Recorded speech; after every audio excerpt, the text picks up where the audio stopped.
Dadene tentara berangkatlah neng perang Hunain. Setelah perang Hunain selesai, ada pada ghanimah dibagi oleh Rasul. Nanti Rasul itu memberikan akro. Akro itu 100 unta.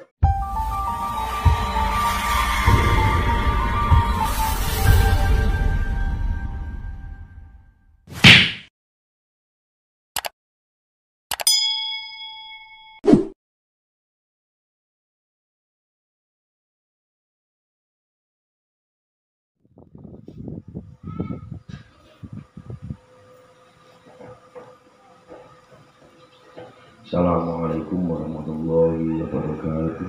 Waalaikumsalam warahmatullahi wabarakatuh. Bismillahirrahmanirrahim. Asyhadu an la ilaha illallah wa asyhadu anna Muhammadar Rasulullah.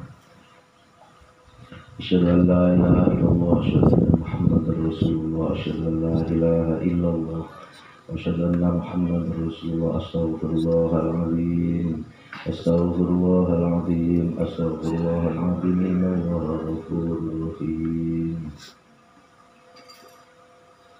Bismillah, alhamdulillah, wala hawla wala quwwata illa billah.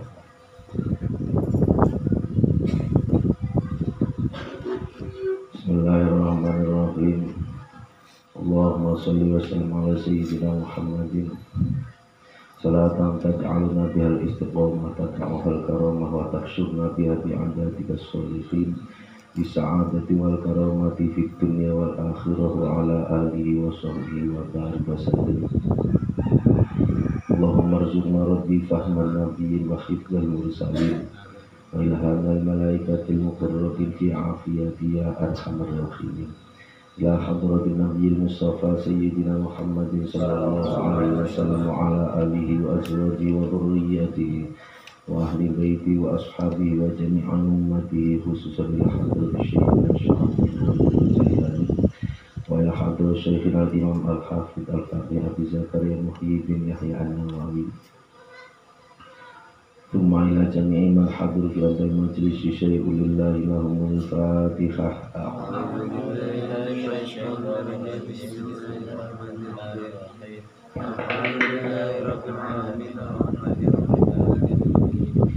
Iyyaka na'budu wa iyyaka nasta'in ihdinas siratal mustaqim siratal ladzina Bismillahirrahmanirrahim. Wa an Ibnu Mas'ud radhiyallahu anhu qala wa an Ibnu Mas'ud saking Ibnu Mas'ud radhiyallahu anhu ridani sinten Allah Gusti Allah anhu saking Ibnu Mas'ud.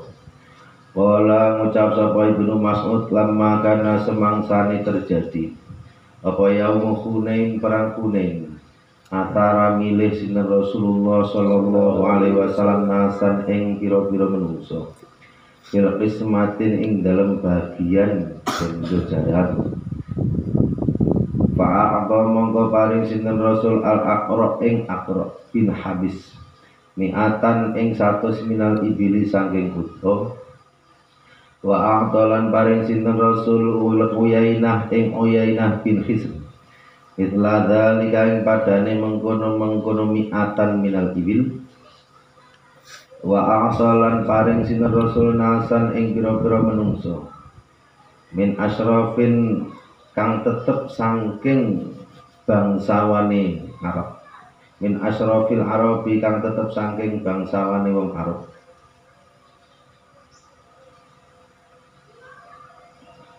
wa atharahum lan milih ing asyraful arab yauma idzin ing dalem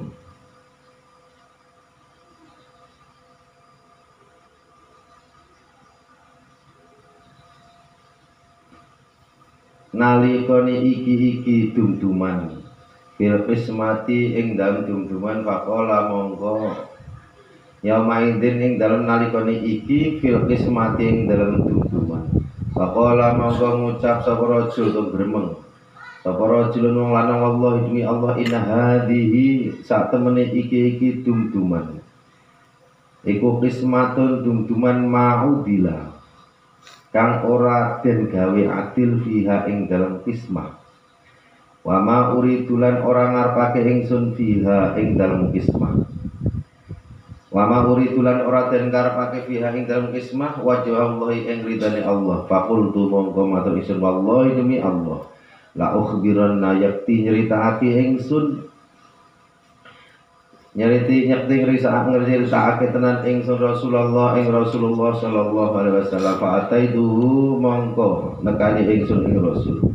Fa akhbartuhu mongko ngabari ingsun ing Rasul bima kan barang-barang. Kala kang wis ngucap sapa Rasul fataghayyara mongko berubah atau berubah apa wajah Rasul hatta kana sehingga ana apa wajhun iku kasir fi kaya jinggo kabeh makola mongko nuli dawuh sinten Rasul paman mongko utahe sapa iku ya adilu luwih adil idalam ya adil nalikane ora adil sinten Allah Gusti Allah wa rasuluhu lan utusan Allah makola mongko nuli ngendika sinten Rasul ya raham muga-muga mula sinten Allah Gusti Allah Musa ing Musa wa dia teman-teman wis den larake sapa Musa bi aktaro kelawan luweh nemen min hadza tinimbang iki piloro pasabara mongko sabar sapa Musa fakultu mongko matur ingsun la jaroma ora ana dosa iku maujud la arfa ora nglaporake ingsun ilaihi maring kanjeng Nabi pada ing dalam sakwise kejadian hadisan ing cerita mutafaqun alaih wa qawluhu kasirfi huwa utai sirfi dikasris sot lawan kasris sot al mujmalati kang den sepake sang titik wa huwa utai sirfi iku sibulun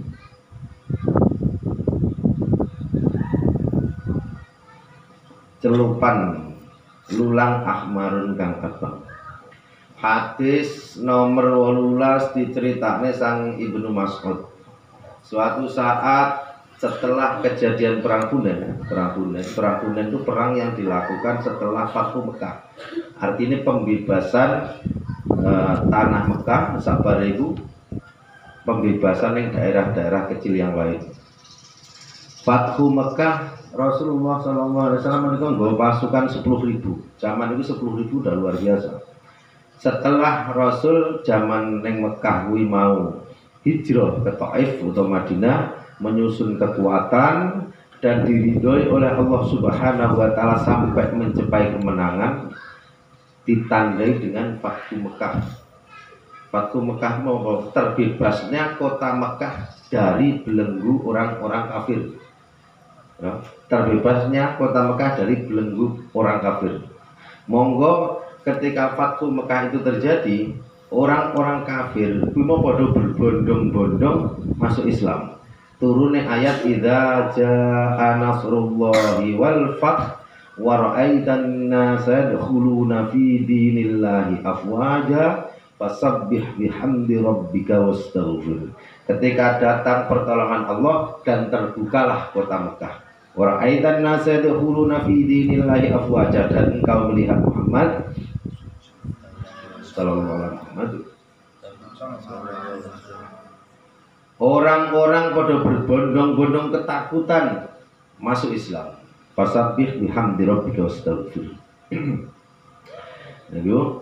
Pas terbukanya kota Mekah, Nabi Muhammad membawa pasukan 10.000 pasukan itu. Gak enek wong kafir sing kuwi mau kok enek indikasi melawan karena sudah tunduk. Jadi karena takut pada berbondong-bondong mlebu Islam. Kita omong wong kuwi mau mengikuti suatu hal jalan kebenaran itu ada 3 unsur. 1 terlahir sendiri. Zaman Rasul yang terlahir sendiri sapa? Sing terlahir sendiri yaitu Rasulullah sallallahu alaihi wasallam, Nabi Muhammad sallallahu alaihi wasallam. Ini perintis, dengaran perintis. Jadi siji terlahir sendiri, 2 mengikuti, ya, dan yang 3 tertekan. Jadi zaman Rasul nomor 1 Rasul yang terlahir sendiri, dari kecil itu sudah disampurnakan oleh Allah Subhanahu wa taala. Dari kecil sudah disucikan oleh Allah Subhanahu wa taala. Sehingga nih sing lain-lain itu mengikuti karena sing pertama lahir ini menjadi sosok yang indah, sosok yang berwibawa, sosok yang pantas diikuti, sosok yang luar biasa. Sehingga ini sing nomor loro iki do mengikuti. Mengikuti kan belok kayak bener kan belok kayak bener gitu terus. Setelah saya mengikuti banyak, akhirnya sing enggak mengikuti sedikit. Nek sing enggak mengikuti sedikit iki akhirnya melok karena tertekan, karena enggak difollow, enggak dikonco, dimusuhi dan seterusnya. Sampai yang ngono, dalam satu daerah berjuang itu ada satu sing terlahir sendiri, misalnya sama santri tenanan. Begitu santri sama ngaji tenanan, sudah itu zaman pulang ke tempat sama.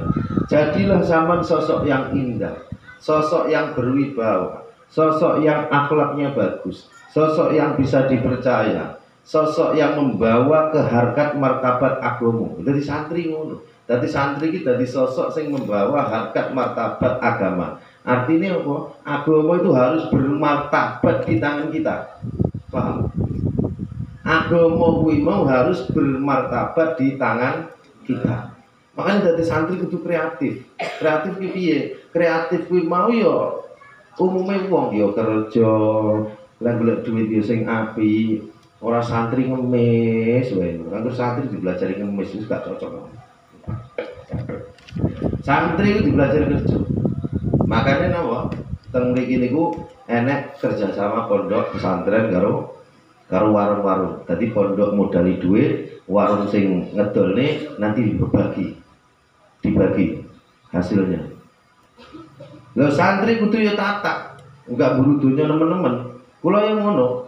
Jadi ketika pembagian yang nggon warung kuwi tak omongi. Dari 100.000 laba badi, kuwi 60.000 iku si pelaksana. Padahal biasanya investor itu lebih banyak hasilnya daripada pekerja. Gimana? Enggak, dengan pekerja lebih banyak. 60.000 untuk pekerjanya, sing ngelakoknya. 30.000 untuk pondok, 10.000 untuk penambahan modal. Itu keren nih. Jadi sudah memberikan modal, berikut menjaga keamanan usahanya dengan 10%. Nah, membuktikan bahwasannya santri itu tatak masalah ekonomi, beri fasilitas dan beliau itu ikhlas betul. Tak omongi, kalau kamu tidak nyaman dengan 60%, ya sudah, saman 70%, pondok 20%, 10% tambah modal. Kalau saman masih nggak nyaman, berarti saman 80%, pondok 10%, 10% penambahan modal. Kalau saman masih nggak nyaman, ya sudah, sampean 90%, 10% penambahan modal, pondok nggak usah dikasih. Saman masih nggak nyaman, 100% saman pakai semua, halal dunia akhirat.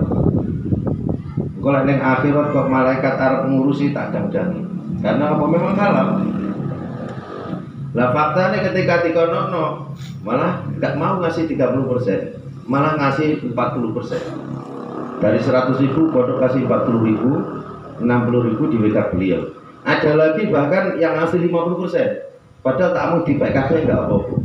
Kui, jadi kita harus normal. Pondok itu salah satu media untuk menyebarluaskan ilmu agama. Artinya ketika pondok itu bermartabat, maka sama halnya kita menjadikan agama Islam bermartabat. Ojo digunakan pondok ataupun agama itu di media ngemis ojo.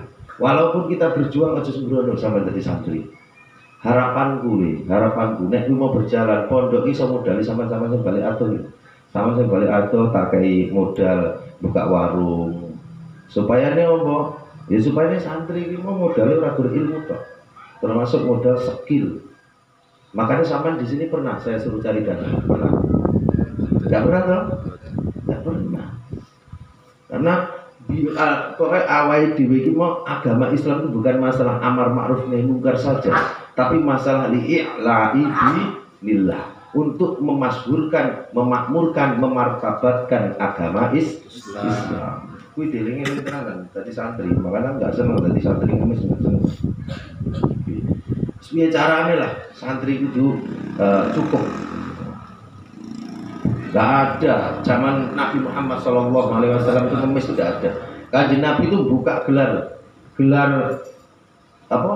Donatur terbuka itu enggak ngemis. Dijanjikan Rasul, siapa yang mau bersedekah nanti ditolong Allah, diberikan keberkahan Allah. Angkat tangan, berharkat martabat ada. Nunjukne nek orang betul-betul serius karo Islam. Jangan memprogram untuk mengemis, jangan. Tapi kalau bisa sama sebagai santri, antek-antek atau kader-kader agama, tumbuhkanlah masyarakat sekitarmu, ya, tumbuhkanlah masyarakat sekitarmu agar gemar bersedekah, agar gemar melakukan kebaikan, agar gemar untuk memperjuangkan agama. Itu tugas sampean. Nah, menumbuhkan masyarakat supaya gemar bersedekah, gemar berjuang. Artinya nggak terpaksa, memang beliau punya keinginan, mereka punya keinginan, aku tak bersedekah, aku tak memperjuangkan agama. Saya punya ilmu, saya akan berjuang lewat ilmu. Saya punya harta, saya akan berjuang lewat harta. Saya punya skill, saya akan berjuang lewat skill saya. Saya bisanya nggak bisa apa-apa, cuma bisa berdoa, saya akan berjuang lewat doa. Itu tumbuhkan. Sehingga nih masyarakat sekitarmu mau podo hatinya tumbuh, podo hatinya mau tersentuh dengan perjuangan agama. Jangan kamu minta, jangan. Tapi tumbuhkanlah kesadaran itu. Minta kepada Allah Subhanahu wa taala dengan metode-metode. Caranya nembuhne kesadaran piye? Cara menumbuhkan kesadaran itu paham ya, sampean? Cara menumbuhkan kesadaran pertama kali kamu sadar dulu kowe orang sadar kok numbuhne piye carane, ndak mungkin. Kamu dulu sadar, dari santri kamu kudu gemar bersedekah. Dari santri kamu kudu entengan. Dari santri kamu kudu mudah tersentuh akan kesulitan orang lain. Jadi santri kudu sampai mudah untuk membantu orang lain. Nah, jadi santri kudu gue kena dipercaya. Jadi santri kamu adalah pribadi yang bisa dicontoh. Jangan jadi santri malah jadi problem nak masyarakat, jangan. Cara menumbuhkan kesadaran pertama kali kamu sadar dulu. Kowe dhewe urung sadar kon numbuhne kesadaran orang lain, gak mungkin. Lah kamu sendiri jadi santri, jadi tokoh peliter sama kakak, masyarakat ikut dermawan itu kok ngendi? Sampai jadi santri, jadi tokoh agama, eman era mekakat, kok masyarakat kok nggak eman? Lu kok nyontoh sopo? Suruh nyontoh siapa? Ikuti lagi. Kamu itu menjadi sosok itu dulu, nanti akan masyarakat mengikuti. Itu. Jadi yang terlahir dulu, sama santri balik di rumahnya sama harus punya sosok, jadi sosok yang pantas dicontoh, pantas diikuti, pantas banyak. Sehingga yang lain mengikuti ini, akhirnya banyak yang mengikuti. Setelah banyak yang mengikuti, sehingga mengikuti tinggal sedikit, nggak ngikuti nggak duwe konco. Nah, yang nomor 3 yang tertekan itu tadi. Kayak zaman Rasul itu pribadi yang bisa dicontoh.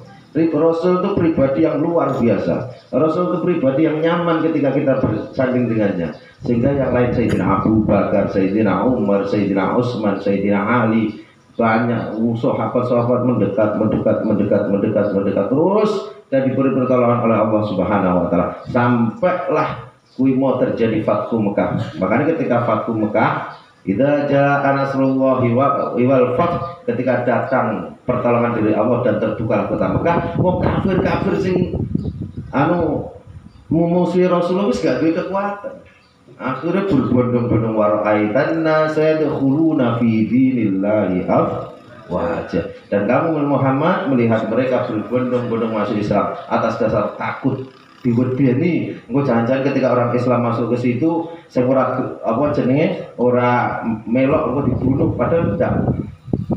Ketika masuk Islam wes direkrut jadi pasukan. Jadi satu pasukan berangkatlah neng perang Hunain.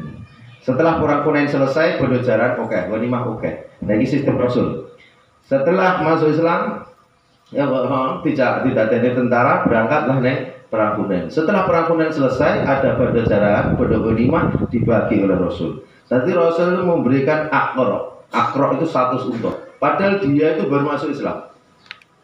Akro itu.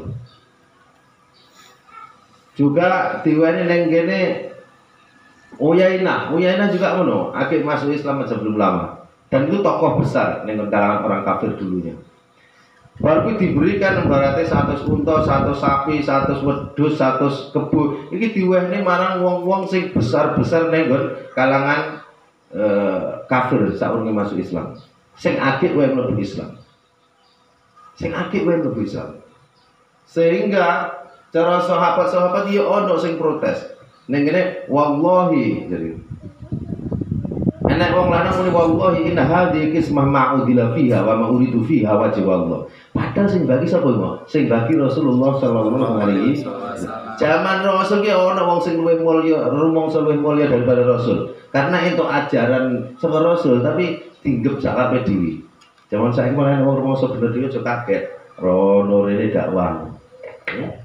Masuk kaget, gak peduli ku pantes apa ora, iki matuk apa ora, iki mau nyinggung apa ora, gak peduli. Iki yo ono. Rasul itu membagikan, ya memang janggal. Wong sakit masuk Islam, wis suge-suge diwehi 100 unta, 100 sapi, 100 kudus. Dhewe muni wallahi inna hadhihi qismah ma'udila fiha ma'uridu fiha wajh Allah. Demi Allah, ini tidak adil. Jadi, demi Allah ini tidak adil. Pembagian ini bukan karena minta ridho Allah Ta'ala, tapi ini Rasul ini jelas karepe pengen disenengi karo tokoh-tokoh wong kafir biyen sing akhir masuk Islam. Lah si Ibnu Mas'ud kuwi mau janggal mosok. Pokoke aku ngomongnya tak sampai nek karo Rasulullah. Begitu disampaikan Rasul, ya Rasul, ketika panjenengan bagekne bondo ghanimah, ada seorang laki-laki yang berkata begini, langsung marah ya Rasul. Rasulullah langsung marah. Jare Rasul ngendikane faman ya'dilu idza lam ya'dilullah wa rasuluh. Nek aku kuwi dianggap gak adil. Siapa di dunia ini yang adil? Kalau aku dan Allah Ta'ala yang dianggap tidak adil. Emang ning dunia kuwi enek sing luwih adil daripada Allah. Ada di dunia, makhluk di dunia itu yang adil melebihi Allah Ta'ala. Ada di dunia ini yang adilnya melebihi saya. Jadi Rasul tidak mungkin, karena aku melakukan atas perintah Allah Subhanahu wa Ta'ala. Sudah jelas-jelas Islam itu mau agama Allah yang dibawa oleh Rasulullah Sallallahu Alaihi Wasallam. Dek niki sapa? Dek wani proses Rasul. Adil itu tidak main-main. Adil itu harus Gusti Allah sing lakoni iku mesti adil. Jangan sekali-kali sampean ngomong, tak pikir-pikir Gusti Allah enggak adil. Iso bahaya sirik sampean. Ya, kok ngoten bisa. Karena nek sampean ngomong dipikir-pikir Gusti Allah enggak adil, atau kurang adil, iki kok bandingi sapa, Gusti? Kok bandingi sapa? Apa enek? Malah Gusti Allah ki la syari kalah. Gak enek sing setara dengan Allah. Kalau Allah sudah mengatakan adil, ya adil, wong gak enek bandingane. Ketika sampean mengatakan, pikir-pikir enggak adil atau kurang adil, terus kok banding nih karo sapa? Secara spontan berarti sampean membandingkan Allah kepada yang lain. Secara spontan sampean membandingkan keputusan Allah kepada dengan keputusan orang lain. Ya itu bahaya sirik. Makanya Gusti Allah muni adil ya adil ngono wae, ndak usah pelajari jeru-jeru. Lah kalau Rasul ya pastikan adil, karena Rasul nggak mungkin melakukan kecuali atas perintah Allah Subhanahu wa Ta'ala. Jadi ojo komplain wis teko kanjeng Nabi Muhammad sallallahu alaihi wasallam, ojo komplain. Kuwi dadi santri deleng-eleng kaya wong bicarane ojo sembrono. Dadi kiai titik akeh duwe asrama, akeh duwe santri siji loro bingung nek arep ngemis ojo. Kuwi jenenge sampean walaupun itu duit bisa jadi sampean kuwi mau ndadekne agama tidak bermartabat. Dadi agama gak bermartabat. Wangger agama urusan pondok wis ditinggi ngemis aja.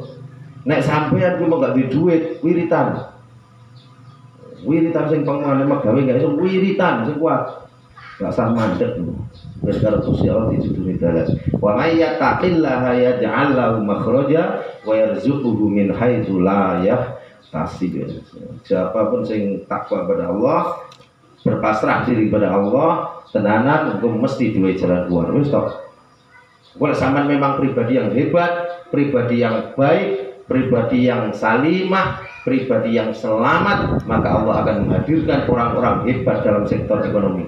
Allah akan menghadirkan orang-orang hebat dalam sektor skill, kemampuan. Allah akan menghadirkan orang-orang hebat di dalam berdoa. Nah, sampean hebat betul, Allah akan menghadirkan orang-orang itu ben bareng-bareng mlebu swarga. Dengan cara apa? Sampean sing mulang pondoke.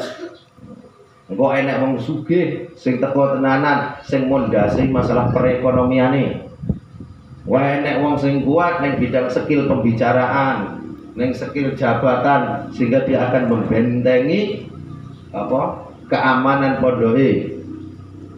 Allah akan menghadirkan orang ahli tirakat, wong ahli sobar, wong sing ahli nerimo untuk mendoakan pondok kita supaya pondok kita barokah. Jadi sampean dhisik, jangan menuntut orang lain. Iku. Jadi agama nek iso bermartabat. Iki kita pegang bermartabat, bukan hanya amar ma'ruf nahi mungkar saja. Iki pesenku karo sampean kudu tenanan koyo wong iki. Aja sampai wong iki mau ngelokne agama, ngelokne pondok gara-gara tingkah laku kita yang kurang baik. Diling-iling santri kudu. Nah, kowe zaman terbukane kota Mekah, kuwi mau dadi percontohan maring kula kabeh mempelajari. Jadi Rasul sosok yang disempurnakan oleh Allah, sosok yang indah, itu yang pertama kali dilahirkan karena keindahan Rasul, karena akhlaknya, karena bisa percaya dan seterusnya, sehingga banyak sahabat atau kalangan orang-orang yang merasa membenarkan Rasul betul, Abu Bakar, Umar, Utsman, para sahabat banyak, sehingga terhimpun kekuatan atas pertolongan Allah Ta'ala sampai terjadilah Fathu Mekah. Ketika Fathu Mekah, wong kuwi mau padha ketakutan sehingga mlebu Islam. Begitu juga sampean tak baleni, sampean menjadi santri, jadilah sosok yang indah, jadilah sosok yang pantas dicontoh, jadilah sosok yang pantas dijadikan pemimpin, jadilah sosok yang pantas dianggap punya apa jenis doanya terkabul dan saat itu sehingga wong padha melok sampean.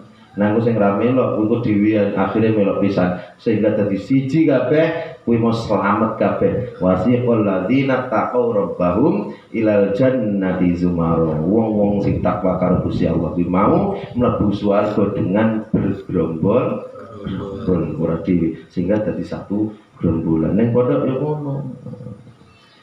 Sampeyan ngono kuwi carane. Kuwi eling-eling.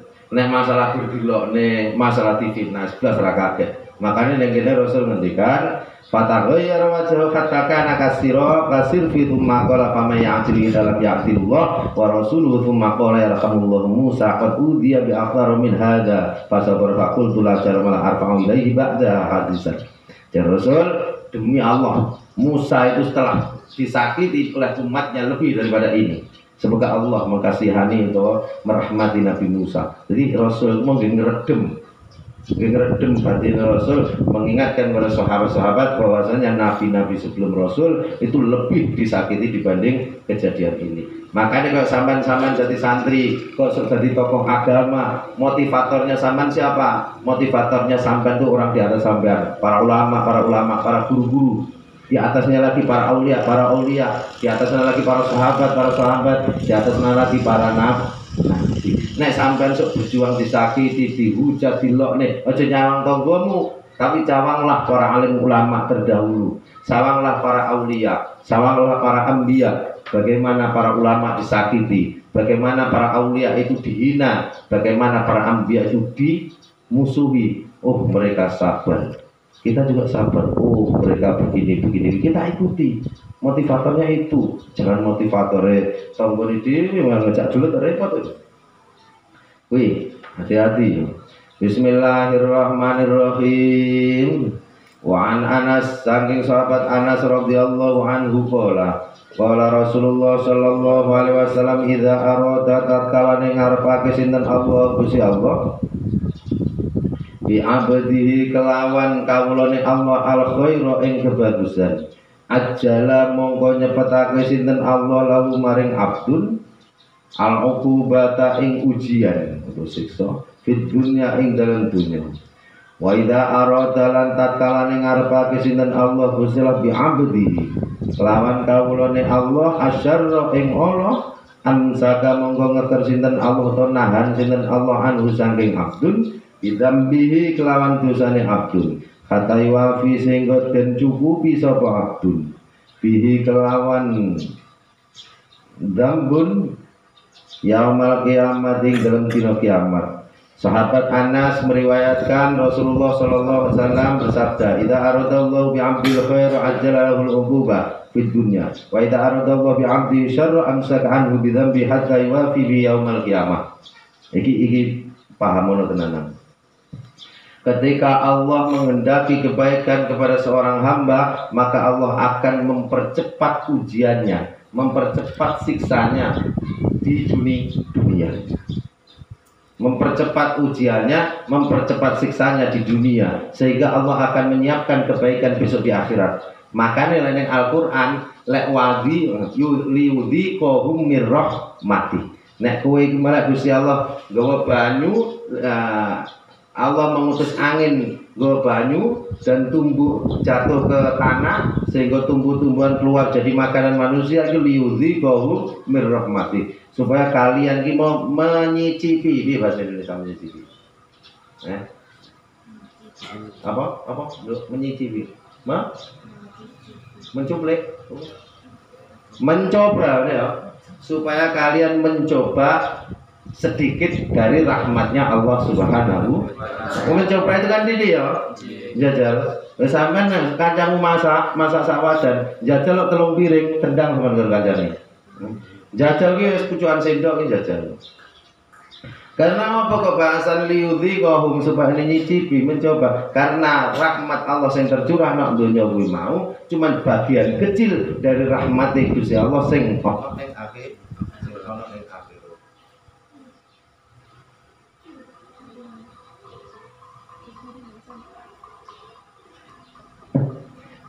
Jadi rahmatnya Allah yang di dunia itu cuma bagian kecil sangka rahmat Gusti Allah sing nok dunia. Iki durek lampu nih.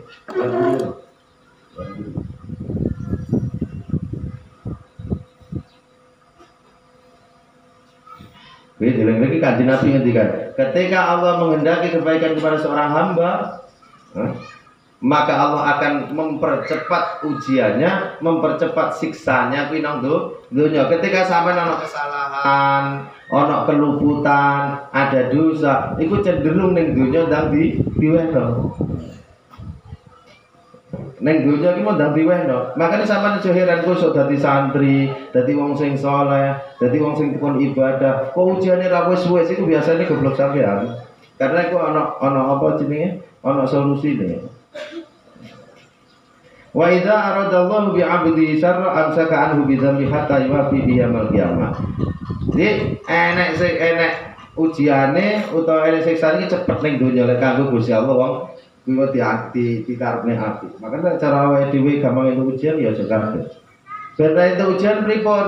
Ben ra entuk ujian Kanjeng Nabi ngendikan as-shadaqatu tadfa'u lil bala. Kayak kowe iki mau ben kowe dosamu ya rada akeh tapi kok pengen apik nek akhirat mongko tutupen karo sedekah. Kadar sedekahmu kuwi mau menentukan utawa dadi sababiah nek kowe mau ki santosa ning donya karo nek akhirat. Maka orang meninggal ning kubur ke minta bangun lagi, pengen minta bangun ini bukan minta sholat ini itu, gur pengen sedekah.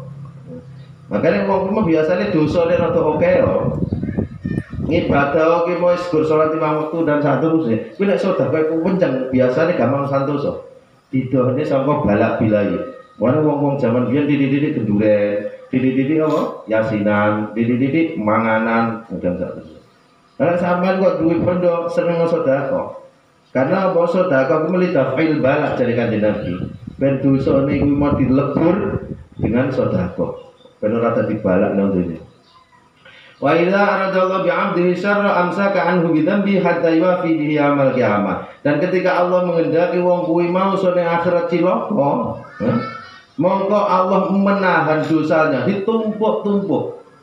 Enggak patek diwe ujian, usahane sukses, awake sehat, mobil yo ora gampang ilang, motor yo ora gampang ilang. Pokoknya wis sehat terang kakak. Jadi dosa iki mau diutuhne sampai teko ning akhirat cukup lek bales gitu. Cara lebane neraka jan pantes tenanan. Karena apa? Ning dunya wis enak banget.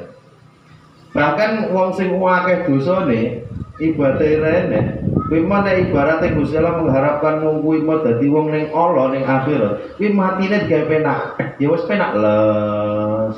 Dadi wong mikire kok iki wong apik iku matine penak. Engko dhisik didelok amalnya dulu. Kalau orang itu amalnya buruk kok meninggalnya sekeco, meninggalnya enak. Iki bener-bener wong iki dosane digawe utuh. Jadi balasannya jadi setimpal tenan akhirat. Karena apa? Proses meninggal yang sulit itu juga ada di bagian untuk pengurangan dosa. Nek wis ngibadah ora, lakune beling ra karuan kok ninggale kowe nak kuwi dosane jan utuh tenan. Kan sama aja salah paham. Kok ono wong kae soleh, orang tuh soleh, orang baik, tapi kok meninggalnya kok susah. Ya berarti sampai rahmat sayangnya Allah kepada orang tersebut. Karena meninggal dosanya juga masih banyak, akhirnya Allah menjadikan proses meninggal itu angel. Ben dosane entek. Ngono. Dalilnya dia ki mau idza aradallahu bi 'abdil khairan ajjala lahul uqu.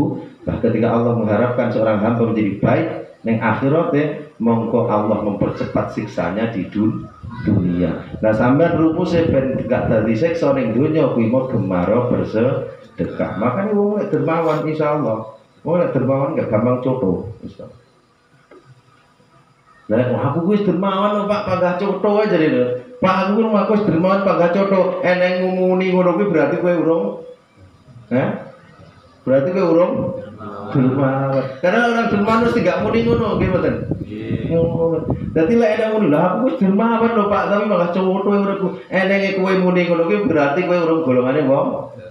Jadi wong dermawan ki ikhlas. Dadi ngomong kuwi malah konangan. Nah wa idza radallahu bi 'abdihi syarra amsakanu bi dzambi hatta yuwafi bi yaumil qiyamah. Ketika Allah mendak wong jadi buruk, mongko dosane utuh. Uripe ya biasa-biasa wae, gak gampang meriangan, tiga budas gampang mari dan saat terusnya sehingga ini dosa ini mau utuh mati nih kowe nak les wong sehingga ini ngomongnya api lu minggali penak menjadi kayak dosa.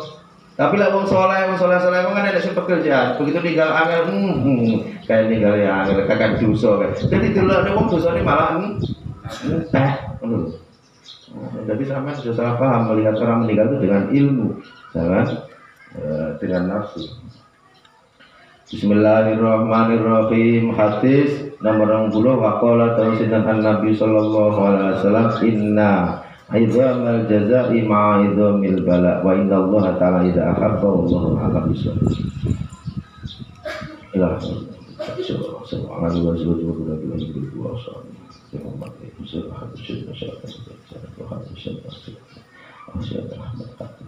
Jami mahadina, jami masyayikhina fi mahadina Salam. Allahumma salli ala sayyidina wa ala alihi wa sahbihi wa sallam. Sayulillahi lahumul fatihah.